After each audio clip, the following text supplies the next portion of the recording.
नमस्कार मंडळी, welcome back to law minded DNM's IPR module wise series. आज आपण मॉड्यूल 2चा पार्ट 13 कव्हर करणार आहोत, पेटेंट एजंट्स. पेटेंट ड्राफ्ट करणे हे साध्या वकिलाचे म्हणजे एखाद्या नॉर्मल लॉयरचं काम नाहीये. त्यासाठी सायन्स आणि लॉ या दोघांचीही गरज असते. म्हणून कानूनमध्ये पेटेंट एजंटचीही एक एकदम स्पेशल पोस्ट आहे.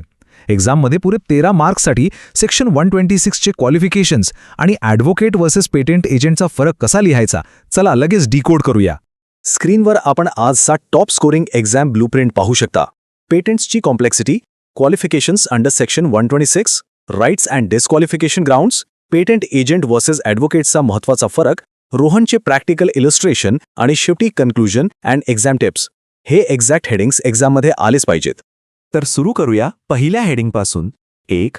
The complexity of patents.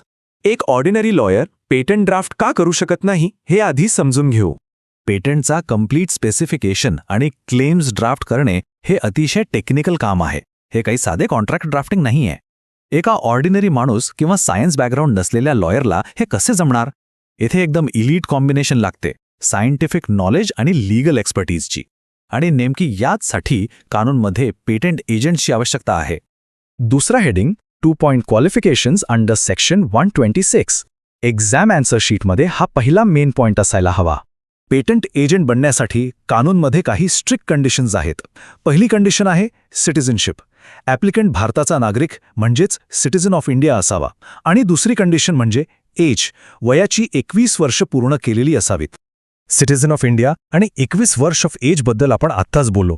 तिसरी आणि सर्वात महत्त्वाची कंडिशन आहे एज्युकेशन, म्हणजेच डिग्री इन सायन्स, इंजिनिअरिंग किंवा टेक्नॉलॉजी. आणि चौथी कंडिशन म्हणजे कंट्रोलरनी घेतलेली एक मॅन्डेटरी आणि competitive patent agent qualifying examination pass केलेली असावी. हा एज्युकेशनचा रूल थोडासा डिटेलमध्ये समजून घेऊ. स्ट्रिक्ट रूल असा आहे की सायन्स, इंजिनिअरिंग किंवा टेक्नॉलॉजीची डिग्री कंपल्सरी आहे. आर्ट्स किंवा कॉमर्सची डिग्री बिलकुल चालत नाही. ही स्टॅच्युटरी लीगल रिक्वायरमेंट आहे, कारण इन्व्हेन्शन समजून घेण्यासाठी सायंटिफिक बेस तर लागणार ना. या बेसिक टेक्निकल क्वालिफिकेशनशिवाय कॉम्प्लेक्स सायंटिफिक क्लेम्स कसे ड्राफ्ट करणार? पुढचा point 3. Rights and disqualification grounds. एकदा एंट्री मिळाली की या रोलचे एक्सक्लुझिव्ह पॉवर्स आणि स्ट्रिक्ट रिमूव्हल ग्राउंड्स काय आहेत ते पाहूया. सेक्शन 127 नुसार एकदा रजिस्टर झाल्यावर एजंटला पेटंट ऑफिसमध्ये प्रॅक्टिस करण्याचा आणि हायली टेक्निकल डॉक्युमेंट्स म्हणजेच स्पेसिफिकेशन्स ड्राफ्ट करण्याचा एक एक्सक्लुझिव्ह अधिकार मिळतो. हे झाले सेक्शन 127 राईट्स. पण दुसरीकडे जर क्रिमिनल ऑफेन्स केला, प्रोफेशनल मिसकंडक्ट केला किंवा इनसॉल्व्हेंट झाले तर सेक्शन्स 130 आणि 131 नुसार डिस्क्वालिफाय सुद्धा केला जाऊ शकतो. हे पण ध्यानात ठेवणं महत्त्वाचं आहे की कंट्रोलरकडे स्टॅच्युटरी रूल्स आणि कोर्ट ओव्हरसाईटच्या आधारावर एखाद्या एजंटला रजिस्टरमधून स्ट्राईक ऑफ करण्याचा म्हणजेच काढून टाकण्याचा पूर्ण अधिकार आहे. प्रोफेशनल इंटिग्रिटी मेंटेन ठेवण्यासाठी हे ॲब्सोल्युटली क्रुशियल आहे. आता येतोय आपला सर्वात महत्त्वाचा मुद्दा 4. Patent agent versus advocate. हा एक क्लासिक एक्झाम ट्रॅप आहे, ज्यात नेहमी कन्फ्युजन होते. एक्झाममध्ये हा प्रश्न फिरवून नेहमी येतो. एक नॉर्मल ॲडव्होकेट पेटंट ड्राफ्ट करू शकतो का? The answer is an absolute no. Section 132 नुसार एक ॲडव्होकेट कंट्रोलर समोर हिअरिंगमध्ये लीगल पॉइंट्सवर आर्ग्यू नक्की करू शकतो, पण तो टेक्निकल कम्प्लीट स्पेसिफिकेशन ड्राफ्ट करू शकत नाही. ड्राफ्टिंगचा हा स्टॅट्युटरी राईट फक्त आणि फक्त रजिस्टर्ड पेटंट एजंटकडेच आहे. पुढचा हेडिंग 5. Rohan's practical illustration. एक्झाममध्ये 13 मार्क्ससाठी हा प्रॅक्टिकल ॲप्लिकेशन सिनॅरिओ नक्की लिहायचा आहे. तर सिनारिओ असा आहे, रोहन 25 वर्षांचा आहे. त्याच्याकडे BA LLB म्हणजे आर्ट्स आणि लॉची डिग्री आहे आणि तो हायकोर्टमध्ये ॲडव्होकेट आहे. त्याचा एक मित्र त्याला मेकॅनिकल इंजिनचा पेटंट ड्राफ्ट करायला सांगतो. आता विचार करा, रोहन हे लीगली करू शकतो का? The verdict is no.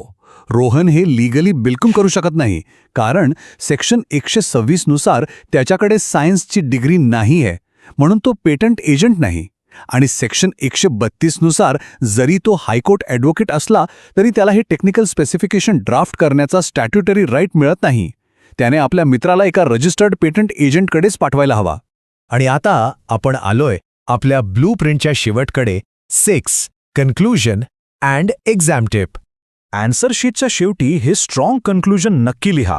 की पेटंट एजंट ही पोस्ट कानूनमध्ये खास यासाठी बनवली आहे ताकी इन्व्हेंटर्सना प्रॉपर सायंटिफिक आणि लीगल सपोर्ट मिळेल.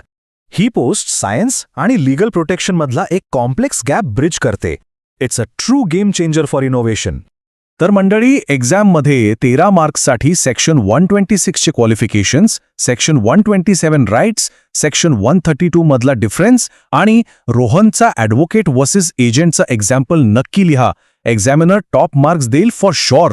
या पार्टची PDF आपल्या टेलिग्राम चॅनलवर दिली आहे, लिंक डिस्क्रिप्शनमध्ये आहे. जर हा एक्सप्लेनर आवडला असेल तर लाईक करा, सबस्क्राईब करा आणि कॉमेंट्समध्ये सांगा पुढचा पार्ट लवकर आणू का. Keep learning, stay legal. जय हिंद, जय महाराष्ट्र. आता जाता जाता एक विचार करण्यासारखा प्रश्न. As technology and AI drafting tools rapidly evolve होत आहेत, फ्युचरमध्ये या ह्युमन सायन्स डिग्रीच्या स्ट्रिक्ट स्टॅच्युटरी रिक्वायरमेंटला चॅलेंज केला जाईल का? पढाई चालू ठेवा आणि या विषयावर नक्की विचार करा. पुन्हा भेटूया.